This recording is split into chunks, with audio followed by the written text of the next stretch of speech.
नमस्कार मैत्रिणींनो, स्वागत आहे तुमचे रेणूच्या व्लॉगमध्ये। आज आपण बनवणार आहोत मटणाचे वडे म्हणजेच तांदळाचे वडे।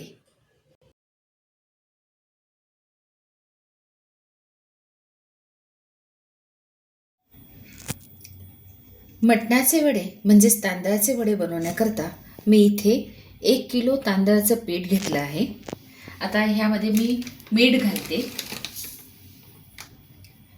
आपल्या चवीनुसार ह्याच्यामध्ये मीठ घालायचं। आता बारीक चिरलेली कोथिंबीर घालायची, एकदम बारीक चिरून कोथिंबीर घ्यायची, ती त्यामध्ये घालायची। कोथिंबीरीमुळे छान चव येते यांना। माझी आजी अशा पद्धतीने हे वडे बनवायची।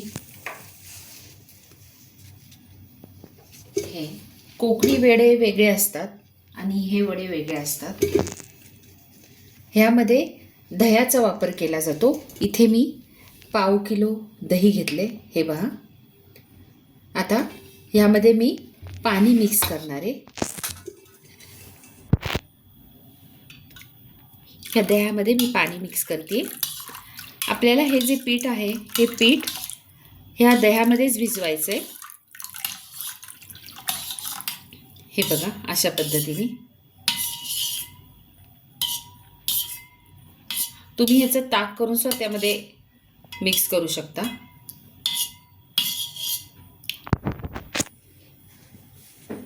जी कोथिंबीर मी टाकली होती ती पूर्ण अशी पिठाला लावून घेते। हे पीठ आंबवलं जातं एक प्रकारे। म्हणजे समजा तुम्हाला दुसऱ्या दिवशी दुपारी जर जेवणाला हे बनवायचं असेल तर आदल्या दिवशी संध्याकाळी तुम्ही हे भिजवून ठेवायचं, आणि समजा तुम्हाला संध्याकाळी बनवायचं असेल तर सकाळी हे पीठ भिजवून ठेवायचं। हे बघा, आता मी ह्यात पाणी घालते। हे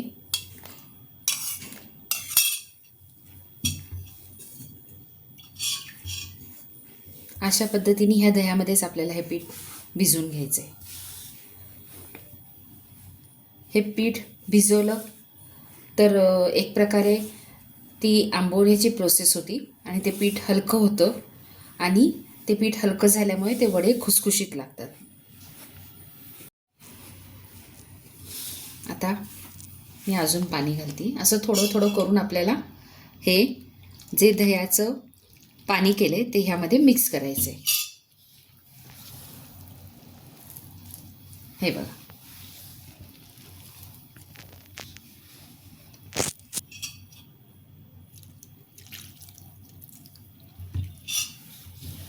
असं थोडं थोडं करून आपल्याला पाणी घालून हे पीठ भिजवायचं आहे। छान मळून घ्यायचं त्याला। हे बघा, पिठाचं प्रमाण आपलं जास्त आहे त्यामुळं थोडा वेळ लागतो हे मळायला।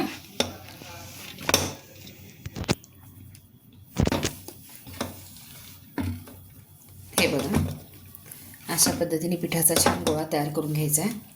थोडं प्रेशर लावून हे पीठ मळायचं।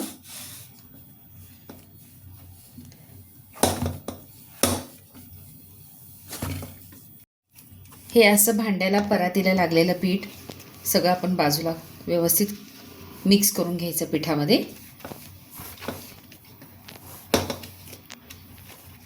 हे अशा पद्धतीने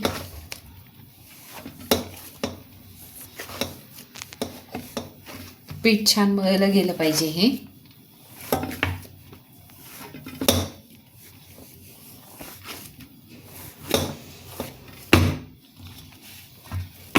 आता आपल्याला हे पीठ वेगळ्या भांड्यात काढून झाकण ठेवून एक 5 ते 6 तास ठेवून द्यायचं। हे असंच हे छान मुरलं पाहिजे। हे फ्रीजमध्ये ठेवायचं नाही।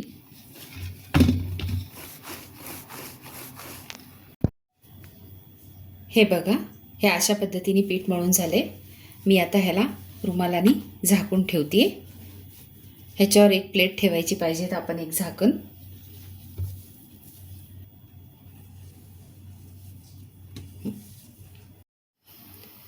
आता आपण पीठ चेक करूया। मला वडे करायला घ्यायचे। हे बघा, असं हलकं होतं पीठ. एक प्रकारे त्याला फर्मेंटेशन होतं. मी गॅसवर कढईमध्ये तेल ठेवले.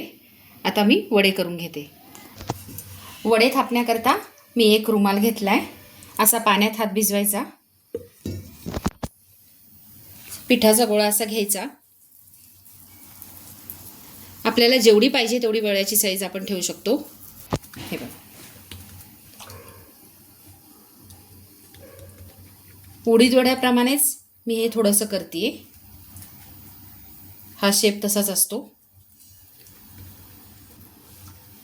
एकदम जाड नाही आणि एकदम पातळसर ठेवायचे नाहीत. हे खायला एकदम खुसखुशीत लागतात. हे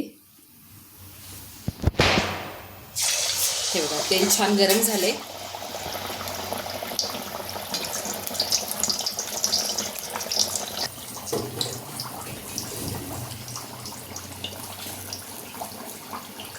पाण्याचा हात आधीमध्ये लावायचा आपल्याला वडे थापतानी आणि गोळा घेतानी.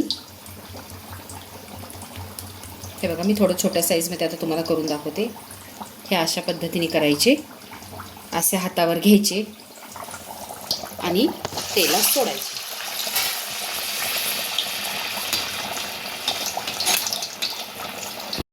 हे पहा, अशा पद्धतीने हे तळायचे आहेत आपल्याला. एक साईड थोडी तळली गेली की ते आपोआप खालून वेगळे होतात भांड्यापासून. छान फुगून द्यायचं आपण त्यांना. एक साईडनी चांगले तळले गेले की आपण ह्याला टर्न करायचं. हे अशा पद्धतीने.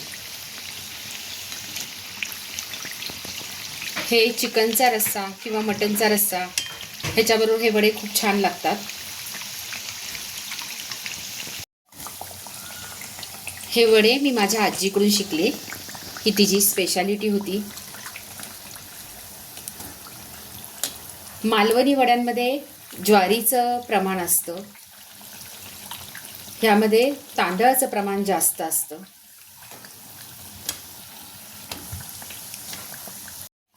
असे छान ब्राऊन तळले गेले की आपण प्लेटमध्ये काढून घ्यायचे. अशा पद्धतीने मी आता बाकीचे वडेसुद्धा तळून घेणार आहे. त्यातलं ऑइल पूर्णपणे निथळून घ्यायचं.